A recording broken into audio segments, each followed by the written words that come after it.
Здравствуйте всем, это канал Bandy for Life, мы снова в эфире. Но дело в том, что мы планировали немножко другой выпуск, но события в Хабаровске не оставили нам вариантов. И вот в аэропорту Шереметьево мы перехватили на одного из самых заслуженных хоккеистов нашей страны, человек, который выиграл все в своей жизни, Михаила Свешникова. Михаил, приветствую тебя. Привет, Леш. Миш, ну просто бурлит интернет в индийный. Что произошло в Хабаровске? Давай с самого начала. Давай так, с самого начала, да. Я говорю о моих ощущениях. Конечно, все, что произошло, это, то есть, как я себе ситуацию вообще вижу. Март месяц, я разговариваю с Хабаровском, разговариваю с людьми, которым я начал по-настоящему доверять. То есть, Можешь сказать, с кем ты разговаривал? Это был, значит, на тот момент президент клуба Золочевский Юрий Васильевич.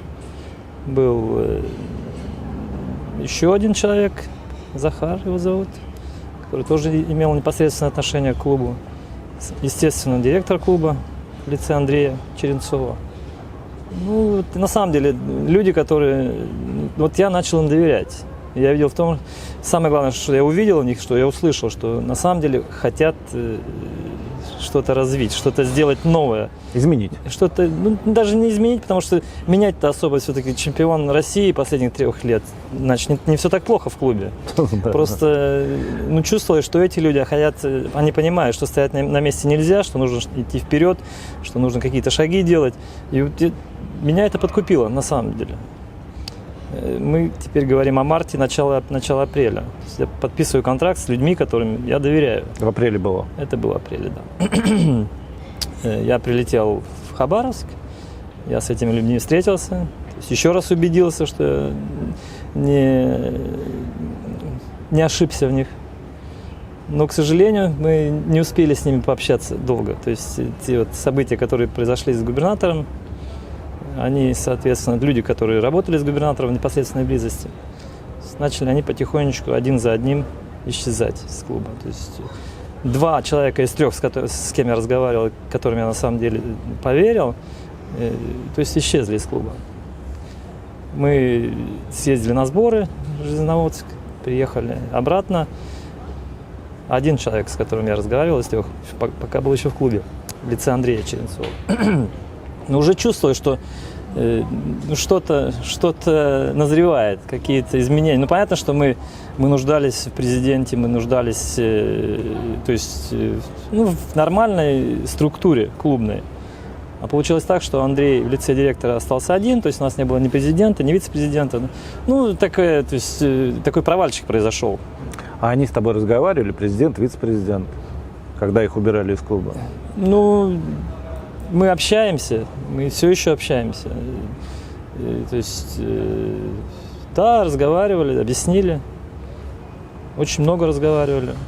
Но они мне объяснили, почему все так происходит. То есть тут понятная ситуация, что люди, которые были в непосредственной близости к губернатору, то есть пришел новый губернатор или исполняющий обязанности губернатора. То есть он все это по-своему видит. То есть это нормальная ситуация, я так понимаю. К сожалению для нас, 2 очень сильных человека, 2 очень сильные фигуры в моем лице, по крайней мере, в моих глазах, исчезли. И тут еще надо понимать такую вещь, ведь я говорю это с самого начала, конечно, мне нелегко было принять это решение.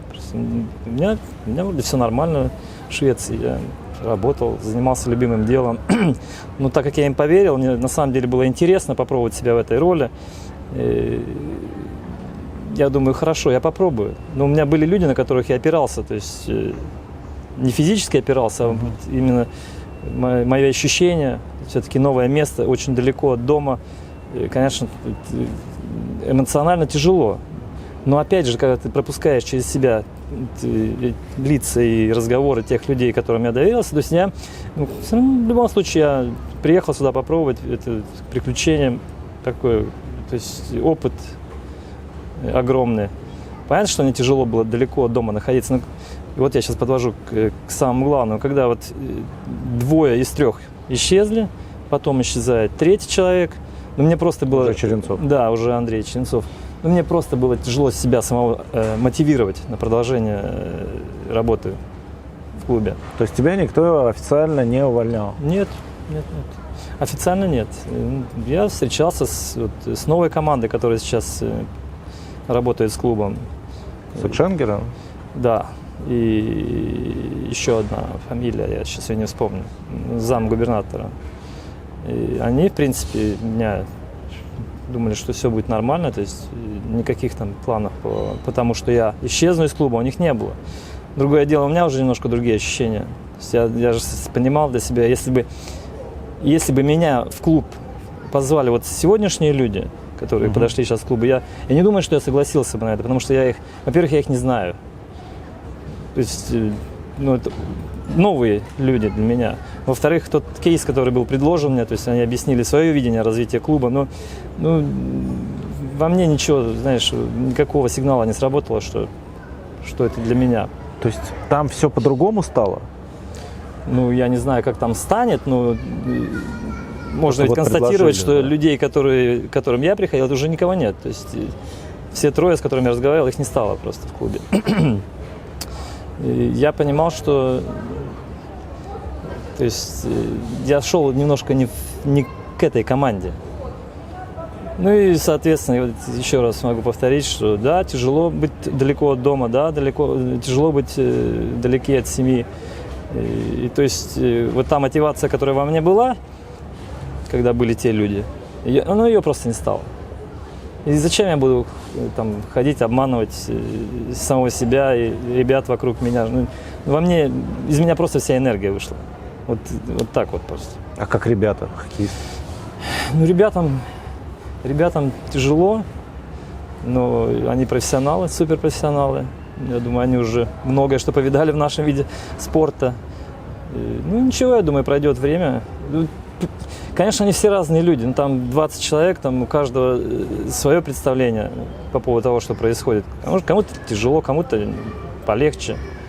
Понятно, что сейчас ситуация такая, все-таки, насколько я понимаю, пока еще не определились с новым тренером.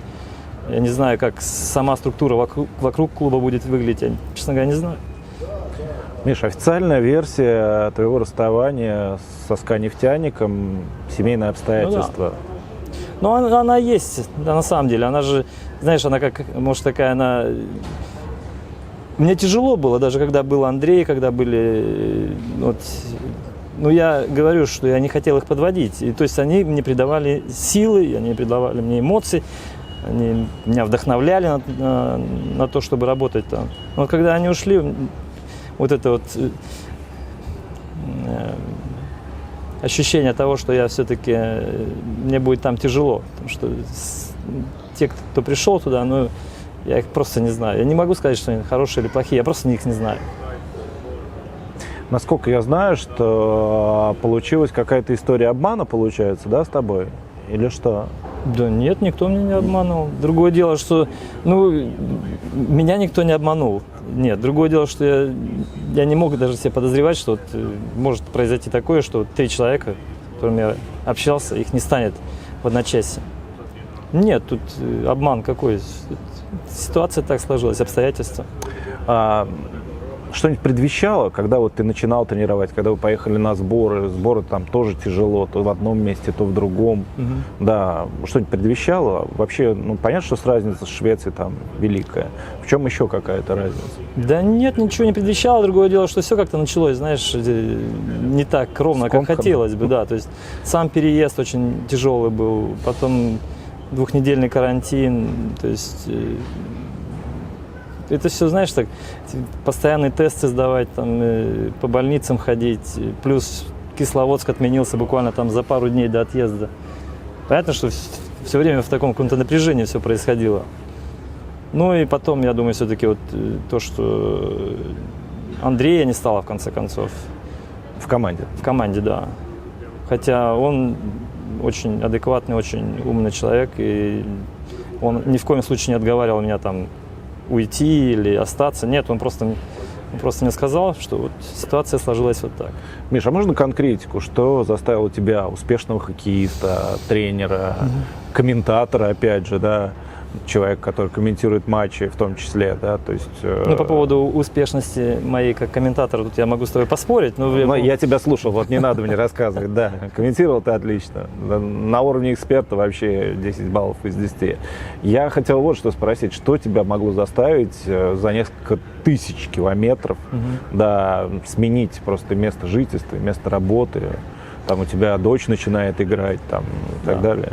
Ну, опять же, я к этому ведь уже шел, наверное, года 3, чтобы вот полностью переключиться с игрока на тренера, потому что моя роль в Юздале была уже такая, знаешь, уже больше вот именно тяготел к тому, чтобы учить ребят молодых играть в наш вид спорта. А когда вот именно поступило это предложение, и вот именно те люди, с которыми я разговаривал, там же разговоры были, ну, они же были не один разговор, не два, там на самом деле мы пытались прощупать друг друга. И то есть у меня как-то все как-то сложилось, знаешь, вот я хотел попробовать СКА-нефтяник, может, да, может не самый оптимальный вариант для первой работы, такой, знаешь, ну раз так получилось, ну а почему нет? И ощущения были вообще нормальные, я себя очень комфортно ощущал в этом, с этой мыслью. А то, что там далеко от дома, да, может, я недооценил немножко вот этот момент, что будет очень далеко от дома. Понимаешь, когда ты живешь на 10 часов там впереди Швеции, ну, на 10, на 8 часов. То есть жизнь немножко, она не синхронная с твоей семьей, ты понимаешь? Я ложусь спать, они только встают. То есть общение такое было, такое наскоками, так сказать. Ну ничего, попробовал. Обидно, конечно, что так получилось. Или что не получилось, вернее. Ну, жизнь ведь она не закончилась на этом. Правда ли, что Тони Линквист и Томас Мяйт ехали под тебя в Хабаровск, и что вот сейчас с ними? Ну, конечно, я не знаю, под меня или ко мне, как это назвать, но я с ними разговаривал, я убеждал их, что это будет интересно.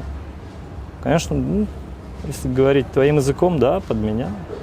Тут можно спокойно сказать. Миш, когда тебя приглашали, ты знал, что оттуда уходит Алан Жусоев, Максим Ишкельдин? Пытался ли ты их удержать? И ну, вот потом приглашение финского хоккеиста, вот оно кого должно было из них заменить? Ну смотри, с Максимом, я так понял, все стало ясно уже буквально вот параллельно моему подписанию контракта. То есть я так понял, что он для себя уже решил попробовать что-то другое. Хотя я с ним разговаривал обязательно.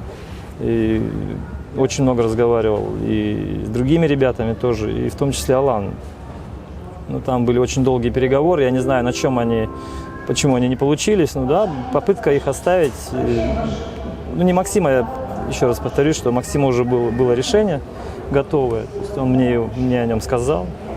И, то есть там уже смысла было, знаешь, его уговаривать. То есть, ну, я уже чувствовал, что там уже поезд ушел. С Аланом очень долгие переговоры были, очень долгие разговоры. Я Алану сказал изначально, любое твое решение я приму и буду его уважать. Но попытка была сделана такая серьезная. Не то, что уговорить, а убедить его остаться в Хабаровске. Ну, не получилось. А под кого? Ну, я, в принципе, я думаю, что даже если бы остался Максим и Алан, остались в команде, что появление Тумаса, на это бы не... То есть мы в любом случае пригласили бы его. В любом случае. А чем он так хорош? Ну, это один из лучших игроков сейчас. Один из лучших. Ну, он доказал это последние, сколько он, лет 5 играл в Эдзвине. Выиграл практически все с клубом. Чемпионат Швеции. На самых первых ролях в этих вот играх. Теперь я его еще узнал как человека. И я скажу, что я абсолютно не ошибался в нем. То есть настолько открытый, настолько... Ну, вот, мне вот эти качества у человека импонируют, когда человек честный, когда он скромный, в меру скромный, который любит наш вид спорта. Ну, с ним интересно. С ним интересно и как с человеком, и с ним интересно как с игроком. Какова его судьба? Мы с ним очень долго на эту тему разговаривали перед отъездом. Я ему сказал, что я понимаю, что тяжело будет чисто эмоционально. Все-таки конечно, ему проще было, когда с ним был и я, и Тони. То есть на одном языке разговаривали, жили в одном подъезде. Жизнь немножко проще, понимаешь? Но с другой стороны, я ему сказал, что если ты сейчас останешься и доиграешь этот сезон, это будет для тебя такая школа, супершкола. Ты повзрослеешь, ты станешь еще лучше игроком. То есть, я надеюсь, что все нормально. Вот мы сегодня приземлились, он написал сообщение, что вроде все пока как и намечалось. Миш, но сейчас идут разговоры, ты варился внутри. Просто спросить не у кого, что вот сейчас там другой тренер приедет, еще 2 игрока могут уйти. Что не будет ли, там болельщики уже боятся, что будет полный развал хоккейного клуба «СКА Нефтяник». Ну, если не развал, то серьезное падение там, после 3 чемпионств и так далее. Хорошего выступления. Ну, вот те люди, которые пришли, новые люди, которые сейчас будут стоять и руководить командой, клубом, я надеюсь, у них есть какие-то представления вообще, что они хотят сделать. То есть я же не думаю, что они вот так просто пришли, и никаких мыслей у них по этому поводу. Они же должны были предполагать эту ситуацию. Может быть, не в деталях, но возможные варианты нужно было рассматривать. Я думаю, что они это делали. Посмотрим, что у них из этого получится. Да, я понимаю, но просто вот ваш отъезд, особенности твой, да, рассматривался как трагедия. Да, потому что никто, во-первых, не верил в семейные обстоятельства, во-вторых, да, считали, что тебя из клуба выгоняют, во-вторых, что просто там невозможно находиться. Так ли это?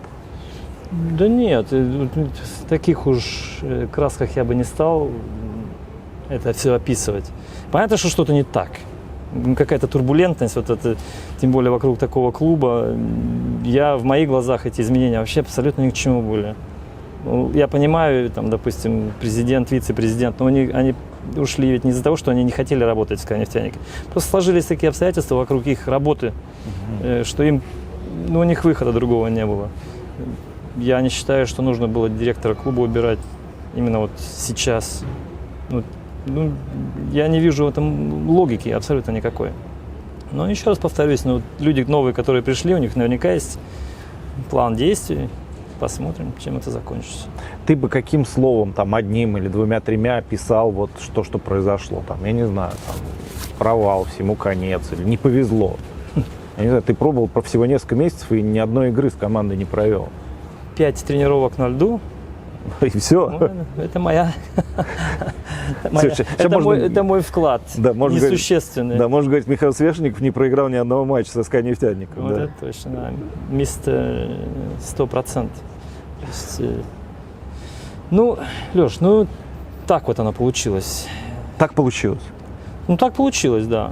Вот пришли новые люди, они по-своему это увидели, они предложили, я отказался. Миш, еще один момент я хочу с тобой обсудить. Просто сразу, как появился вот этот негатив, сразу возрос интерес из самых разных источников к хоккею с мячом. Вот вообще вот в Швеции, допустим, такое возможно, что вот позитив там никто не пишет, да, как команда тренируется, а негатив, вот, пожалуйста, выкладывай, все готовы. Много людей тебе звонило? Ты, кстати, я не знаю, откуда ты знаешь, но звонили многие, писали многие. Вот именно когда вот это произошло. Не то, что когда я пришел, там, поздравляем, желаем удачи. Да. Число тех, кто хочет поучаствовать вот в этом, как это сказать, слово подобрать. Хайп. Да не хайп. Поучаствовать. Смотри, вот для меня настоящий товарищ, да, это тот, кто может с тобой порадоваться твоим успехом. Это не тот, кто с тобой, кто может там сочувствовать. Конечно, это важно, но я все-таки смотрю на людей немножко по-другому. Вот если человек откровенно может порадоваться моим успехом, это да. А когда просыпается народ, Вот когда вот такие вещи происходят, ну, я ни в коем случае ни на кого не обижаюсь, ничего. Просто мне сам, знаешь, вот это интересно, как это все работает. То есть странновато немножко. А есть люди, которые радуются твоему успеху? Да, Много их? обязательно. Ну, достаточно. Расскажи немного, давай позитива добавим про свою дочь, которая там начинает играть. Там. Ой, ну, Лия, во-первых, она уже не первый год играет. Другое дело, что она сейчас в Эсбине будет играть по той простой причине, что у нее молодой человек из Эсбина играет. Вот как это в первой команде, да. Во-вторых, в Юздале просто у нас своей команды вот именно этого возраста нет. Они в том году они с Каликсом, то есть сотрудничали. Юздаль. Но немножко Каликс это очень далеко. Это очень далеко. Для да. Швеции вообще. Да. И вот этот вариант с Эсбином попробует. Ну, посмотрим.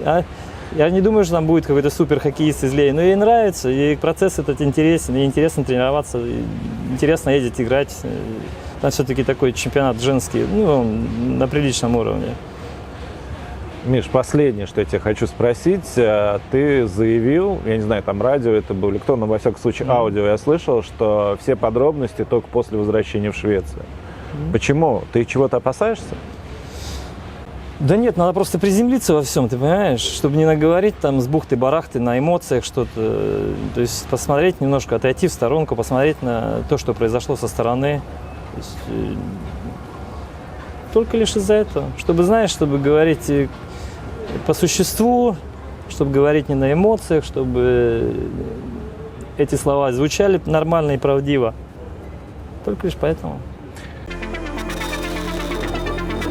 Тони, вы настоящий швед, хоть и работали в России много лет. Как вам ситуация, которая сложилась в Хабаровске? Вообще вы поняли, что произошло? Ну, за все мои годы, что я отработал в России, это, конечно, такого чуда еще со мной не происходило. То есть это, конечно, очень экстраординарная ситуация. Ситуация, которая вот показывает, как не нужно относиться к людям или как нужно относиться к людям. Какие качества в людях для меня важны. Я считаю, что, конечно, очень обидно, что я и Миша уезжаем из России, не сделав того, что мы наметили. Что поразило больше всего в этом всем? Поразила скорость вообще, с какой все события развивались. Мы с Тумасом приехали не так давно в Хабаровск, команда была на сборах, то есть команда обратно приехала, несколько тренировок, и вот сейчас сидим здесь. Хотя к нашему приезду уже 2 человек не стало, которые нас приглашали, в принципе, туда, в Хабаровск. Ну и за последние дни вот еще несколько человек ушли из клуба. Вам легко будет это объяснить в Швеции? Как вы будете это объяснять своим знакомым, я не знаю, родственникам, специалистам? Ну, чтобы это понять полностью, надо просто здесь пожить в России. По моим рассказам, я думаю, что им будет очень тяжело до конца именно проникнуться. А вот вы... Я даже не могу это сформулировать сам по-русски-то. Вы сами-то понимаете, что произошло? Мне понадобится какое-то время, чтобы подумать вообще, что произошло за это короткое время в Хабаровске. Я не знаю, добавлю я чего-то нового, когда я приеду в Швецию. Другое дело, что то, что я сказал в интервью, это мое мнение, оно при мне. Я не могу повлиять на ситуацию, на то, что произошло. Сейчас едем домой. В Швеции есть предубеждение перед русским бенди? Ну, если смотреть чисто спортивную сторону, когда мы разговариваем о русском хоккее в Швеции, конечно, сразу на первый план выходит то, что здесь немножко другие скорости, если мы по игре, о игре говорим. Но я больше спрашиваю, наверное, про то, что происходит в клубах именно, а не на поле. Есть много клубов в России, я знаю, которые работают очень профессионально, так же, как, в принципе, и в Швеции. Ну,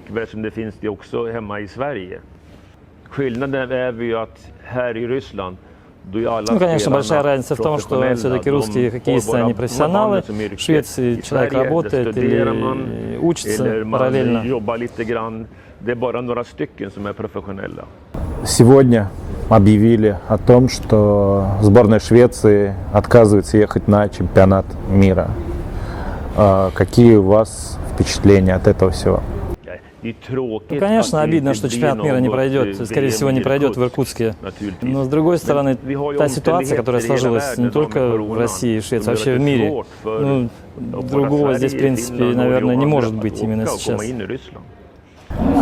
Последний вопрос. Не удалось вам посмотреть, как Миша будет руководить командой, но какой он... Вы видели, какой он был игрок? Какой Миша тренер? Jag känner ju Mischa sedan lång tid tillbaka.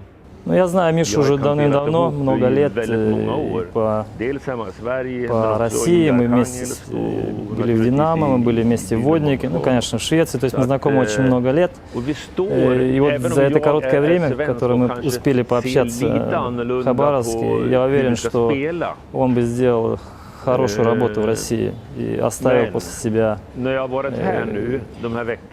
хороший след, хорошее впечатление. Så förstår jag att han skulle ha kunnat ge ett avtryck om han fick möjlighet att vara kvar i Khabarovsk. Тони, с каким настроением вы уезжаете? Вы чего-то боялись в России? Вам было страшно? Или просто вот наоборот было хорошо и жалко уезжать? Нет, я ни в коем случае не боялся ничего, то есть в моем возрасте уже особо бояться нечего. Другое дело, что, конечно, чувствуется опустошение, потому что все так резко закончилось, то есть были надежды сделать что-то хорошее вместе с Мишей в Хабаровске, но не получилось. Сейчас еду домой к своим родным, близким, любимым. Жизнь продолжается. Пока разговаривал с Михаилом, мои друзья в Нахабине открыли барбершоп.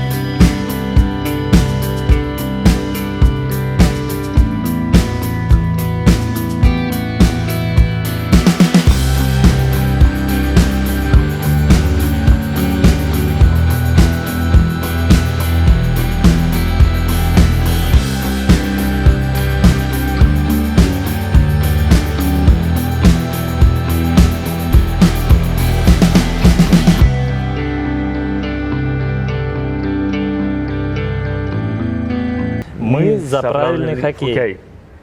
Вот таким получился наш экстренный выпуск из аэропорта Шереметьево. Пришлось уже смонтированный отложить, но ничего страшного, вы его увидите в следующий раз.